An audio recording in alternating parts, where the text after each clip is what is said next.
Salut à tous, toute première vidéo. Alors, ce sera sur Waven, le tout nouveau jeu d'Ankama. J'ai pu jouer à la. Enfin, on peut tous jouer à la bêta. Donc, je vais vous présenter un peu tout ce que j'ai vu.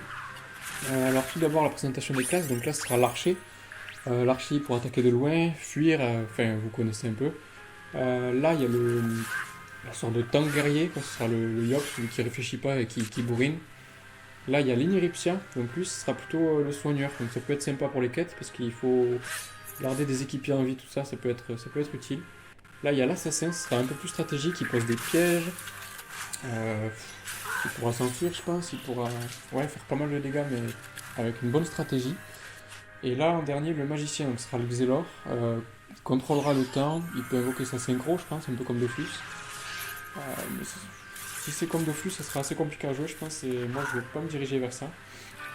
Alors, donc ça, c'était les versions classiques, enfin plus simplifiées. Là, on voit Kra, Inertia, Yop, Sram et Xelor. Moi, j'ai choisi de prendre le Yop. Donc, en sélectionnant le Yop, eh bien, on voit encore qu'il y a un truc plus poussé. Donc, il y a 5 types différents. Il y a le gros guerrier, bon, lui sera vraiment tanky. Il y a classique, on va dire, l'enflammé, le glacé et le spectre. Donc, il y a 3 étoiles de difficulté. Celui-là, il est au maximum. Je voulais pas me prendre la tête. Je voulais pas trop jouer simple non plus. Et puis, j'ai pris celui que je trouvais le plus stylé. Alors, j'ai pris le perso de glace. Ça va être pas mal parce qu'il y a plusieurs façons de le jouer. Et après, il y a un arbre de compétences que je vais vous montrer. Donc, ça doit varier un peu en fonction de ce qu'on choisit. Alors là, on va passer à la présentation de ce qu'on peut faire nous, c'est-à-dire les équipements, les compagnons et les sorts. Donc tout d'abord les équipements. Donc il y a 4 emplacements pour les anneaux. Il y a un emplacement pour une broche, un pour le familier et un pour un brassard. Donc ça on le gagne à la fin des quêtes pour l'instant, mais il doit y avoir plusieurs façons de gagner. Ce sont des choses qu'on peut améliorer aussi avec des kamas, on gagne des kamas à chaque fin de quête. Ça donne différents boosts quoi. Ensuite il y a les compagnons, donc tout se joue sur 4 éléments, le feu, l'air, la terre et l'eau. Les compagnons, on les gagne aussi en finissant les quêtes. Il y en a des différents. Au début, on a des Pew. Après, j'ai débloqué Igor, c'est le tigre. Et ça peut débloquer, quand on l'invoque, ça débloque quelque chose. Par exemple, on tire 2 cartes ou quand il va taper, ça va mettre un état, tout ça. Et ensuite, on vient au sort. Donc là, j'en ai pas beaucoup. Je viens juste de commencer et je voulais vite vous présenter le jeu parce que ça a l'air sympa. Moi, je vais me baser sur le feu parce que pour l'instant, j'en ai gagné le plus.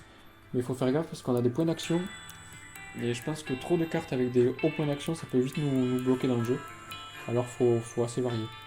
Après, là, on regarde un peu les skins. Donc, il y a plusieurs skins qu'on peut acheter. Ça a l'air vraiment sympa, mais c'est assez cher. J'ai 35 kamas, ça coûtait 5000 kamas. Là, il y a l'arbre de compétences que je vous parlais. Donc, ça, c'est le sort spécifique au milieu là, du personnage de glace. À gauche, on a la vita, donc on peut l'augmenter.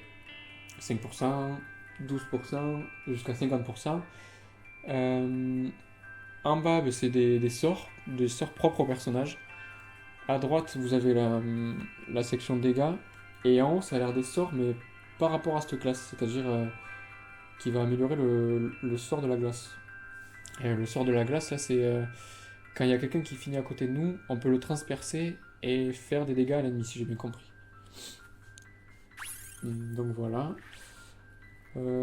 Ah oui, les points de compétence, on gagne 5 points de compétence par niveau. Donc là, c'est bizarre parce qu'on les voit pas sur ce. Ah si, en plein milieu, ça y est marqué 15 points disponibles. Je l'avais pas vu au début. Donc voilà. Et ensuite, les caractéristiques. Donc ça, je pense que c'est tous les bonus qu'on cumule avec les équipements et tout. Donc là, j'avais un bonus de 12% d'attaque et un peu sur l'eau, mais bon, l'eau, on s'en fout. Ensuite, on va passer au changement de personnage. Donc, on a le droit à 5 types de personnages, enfin 5 personnages, on peut choisir 5 personnages qu'on veut. Et là, je vous ouvre l'inventaire pour voir ceux qui suivent. Donc, j'ai regardé. Là, j'avais un petit SRAM juste pour essayer. Et les sorts ne suivent pas, parce que les sorts, c'est propre au personnage. Mais par contre, les équipements et les compagnons, ce qu'on a gagné sur l'autre, ça peut se mettre sur celui-là. Donc ça c'est plutôt pratique. Voilà, j'ai essayé de le mettre pour voir si ça marchait bien. Donc on pourra gagner avec un personnage plein d'équipements et le mettre sur un autre qu'on n'a pas forcément joué, ça c'est plutôt pratique. On va pouvoir débloquer d'autres emplacements de personnages avec des kamas. Le premier il avait pas l'air très cher, après je sais pas comment ça se fait.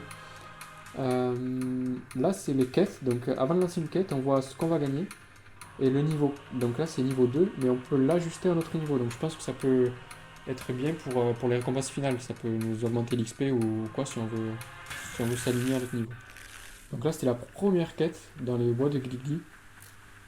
C'est des roublards qui voulaient attaquer des petits sangliers de quelqu'un. Et donc pour la protection animale on les a défendus. Donc je vais vous expliquer un peu le combat, comment ça se déroule. Alors on lance, les roublards arrivent. Alors on a des points de mouvement, donc c'est les déplacements. On a les points d'action, donc ça nous permettra par rapport aux cartes qu'on a. Vous voyez en haut à gauche de la carte, on a 5, 2, 4 et 7. Donc on a 6 points dans la partie. Et on peut les utiliser pendant notre tour de jeu. Donc on les utilise. Et on a aussi un sort à nous, donc un sort de corps à corps. On va se déplacer vers un ennemi et on va le taper avec notre poing ou notre épée. Ça va infliger des dégâts. On voit les dégâts qu'on inflige avec cette attaque au-dessus de nous. On a les points de vie et les points de dégâts classiques. Donc là je lance des sorts, il m'a fait 2 je crois, et il me donnait un bonus de plus 1. Donc quand je voudrais utiliser le plus 1, j'ai toute ma partie, je clique sur le plus 1, et comme ça si par exemple j'ai 6 points mais que je vais utiliser un sort à 7, et bien je pourrais l'utiliser. Ensuite, la première fois que j'ai fait cette quête, j'ai perdu, parce que je savais pas que le sanglier pouvait... je sais qu'il pouvait mourir, mais s'il meurt, ben, on perd la quête. Donc c'est pour ça que l'Eniripsia peut être utile dans ce genre de situation. S'il a plus de vie, on peut le soigner, on a plus de chances de le garder en vie. Ensuite, chaque élément, donc quand on va utiliser une carte feu par exemple, ça va en haut à gauche de l'écran, vous voyez, il y a des petits points violet, rouge, bleu et vert. Donc si on utilise une carte de feu, ça va débloquer des points de feu. Et pour les compagnons, on a besoin de ces points. Par exemple, le tofu, là, il a besoin de 2 points d'eau. Donc il faut qu'on utilise une carte qui donne 2 points d'eau. Les cartes ne donnent pas tous les mêmes points. Donc une carte d'eau peut donner 2 points ou 0. Il faut faire attention à ça pour pouvoir utiliser nos compagnons. Et aussi, je ne l'ai pas encore vu, mais on a des points d'éther. C'est les points jaunes, là. Ça peut nous servir à tous les éléments. Donc là, par exemple, j'avais 4 points rouges. J'ai pu poser mon Igor. Igor qui lui quand il tape quelqu'un il met un état huilé je crois. Donc cet état ça peut permettre à d'autres sorts de faire plus de dégâts ou des explosions par exemple. Alors maintenant on passe à...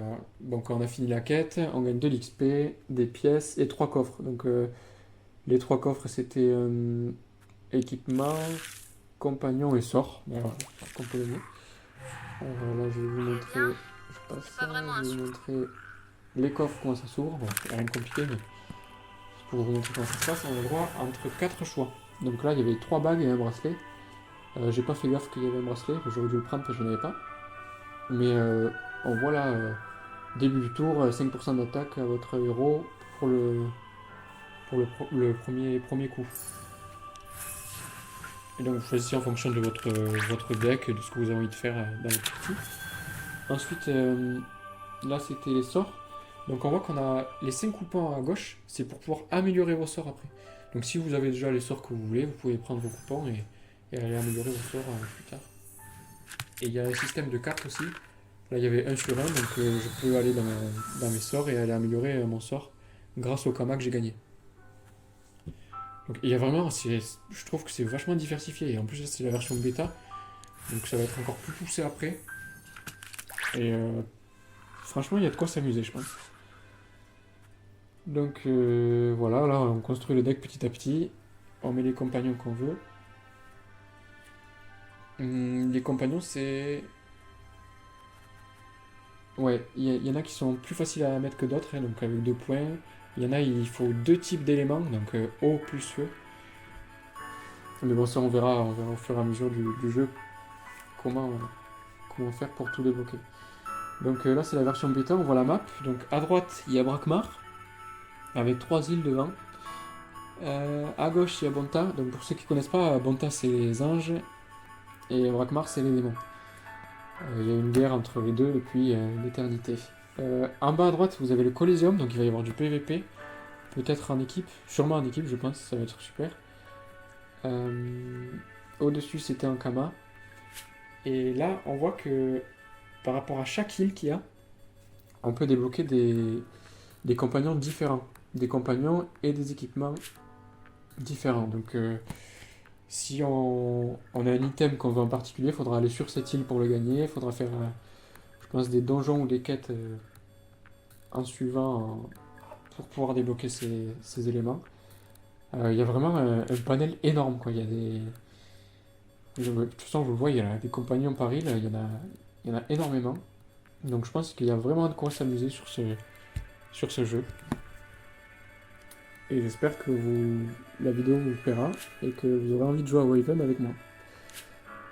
Donc on arrive sur la fin. Merci d'avoir regardé la vidéo. Et voilà, c'était la première vidéo de la chaîne. Donc on fait aussi du Twitch. Je vais vous mettre le lien en description. Et n'hésitez pas à vous abonner et à venir sur Twitch. Merci beaucoup, à plus.